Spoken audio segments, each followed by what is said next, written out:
Bia Kamal ka Nuer TV ke Nuer TV kan kono ni am channel me goro jen o de yen subscribe ten mi jiram jedit ka chejek don jen changan yam kaji gor jen o jen der subscribe jen support dan betop ka Nuer TV gwas me ke Nuer TV to kon ka roñ bu kon lingan wala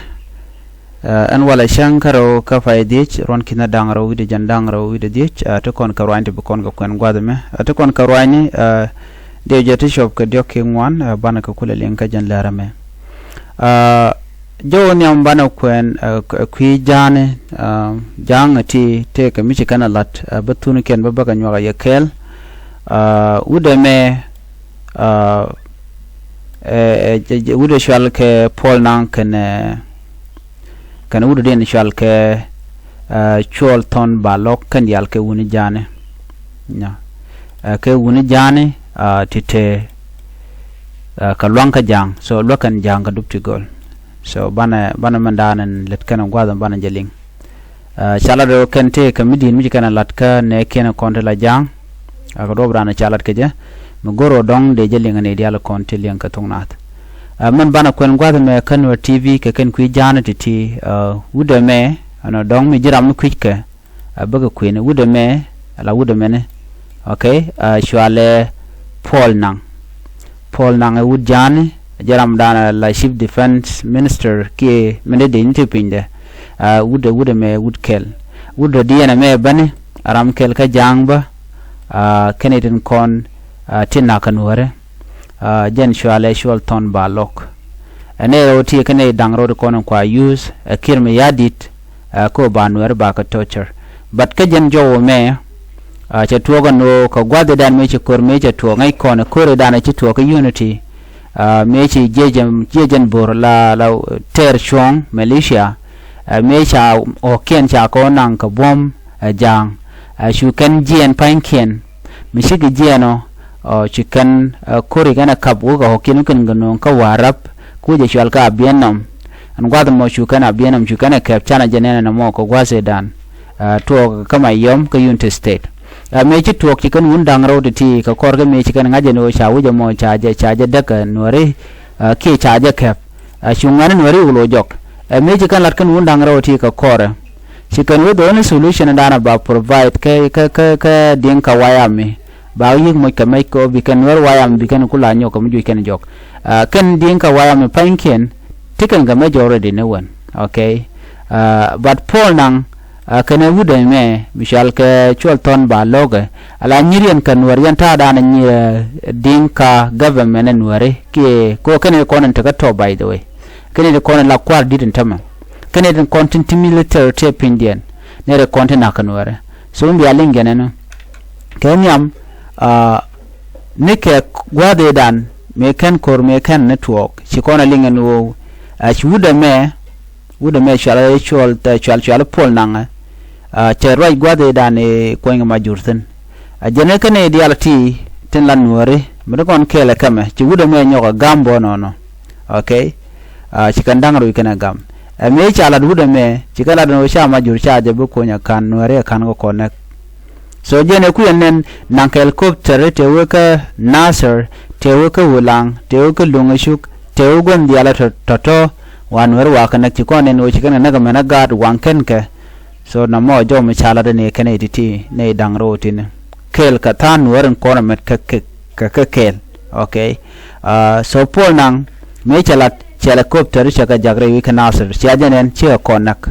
so what happened then ka korga me dane wona kor me wona wa mun na ka nasser ti korje tok tong mi ka mishal ka ma warab ka bienam so chwa jang chwa ga jure wich ka gwade dane ti korje tok je ne de joy ka bokke SSPDF ti kor mo ti tok me ji kan lat kan gade tene mu kula te ke report ko na laran temma wa si kan mech ti shop ka kin dangwel ti kan ka kam dinka wai ami ti kan jang ti kan ka moch ka mech tibikana nyinga ka kanere konti ka unity state be ka kor ka kure dan chicken 10,000 match chicken ga tup chicken ga kam din ka wayame so mai to ganen ano ka gwade dan chicken me chicken tup mi kula te ka jenna roi ko kon lingan tama chi jang ti te chi ma chicken ga tup ko binne ken buren ganga ke no chicken ga to ko warab state anyok chicken ga to wuri shal ton ba logan chicken ma chicken ga to ba great apnal state ka jang ne shal ka ding ka ngoke jang ten tiek ten te ka balet no so kan jang nan ko ne akolo mo te gwa ga mi ka warab state do me chi tuok no pan cho tuok ko shikaro dia nak kanang mudit so na mo changu tuok sẽ ter che jen ka kan ne ti lo cha jo da na no kwidien wo cha ka gwa ni no chicken civilian kan mo ga match cha ko dwer mun biya kula ngaje wa kan chika match to shop ka 10,000 chicken ka kam din ka waya mi ko bi kan wara kula mek ka unity state kama yom ajan jo da na go rade nyo ka ye en mene ka kwidien kan ga dang raw match 10,000 chicken ka kam ne ken changan wer kan kana mulada bu kan ware jejen bor bi kan ngamo ka match la kana shole jejen boro ika terrorists ni people who are simply defending their people, their children and their community chwalga ke eno kan ke terrorists. This is not right. Nemachi justice neman justice ko kwikel chede gwa ko kwikel jeka so jandan le janga ne mela kan ken kan ga moy ko ka maj be kan ite ko ken be kan ka pal so jo me dare wo ka ye yene ko ndi lenga roje men wo gadang roti pol nang kan national ton ba lo kan ite content na ko kon kan da criminal ko na ko kon merdian gwas me bana wo ka jandung jan me ci jang ci ko den nak so dio ja dong rinen to ngwan kan mandan le ro kan ngach okay gor jen o de jalari ko mi ci wala lat okay SSPD afanki en cha ka disam kan e ko na ku ga disam jiëc dung ding ka wayami chit kamenti nuer wayami me ne ti dinka wayami kan e kontin kwa jenni nyinga SSPD kwa ka disam but ku ko ne kujeno ngum la rode ngum bike ma yadi dalat okay go kirma yadi ma chede na ga nuare e ko chinware shi ganyen ka SSPDF anan tama mi chaku wonni mach chaku wonni mai ka kamane but kene mkan ko ne rai kan mo ka jen kwimi na mo chana jimun gujeno ne dang wel dich shi ka liu ka jang ne wel dich ti chikan kana ka wa kor mo cha to kam din karo din kan jang to wa kam dur dangro jen politik bo kaka mandan le rode ko ken wa la ka kot ke ko bi kan politician ken kan jang bi kule wa bi kan bi la bona me la ja ta qarar ko cha gor no bi ka kwar bi kan jek so kor mo wa ti tinga kan shan shi ne wal di shi kan nak ano are kor mo wa cha to gono cha te ka liam dit ano kan ne tun wanta sha much ka bot mugoro dong de jeling ka do budanan cha to goje so chi kor mo to ne dang wal di cha kan nak ka shi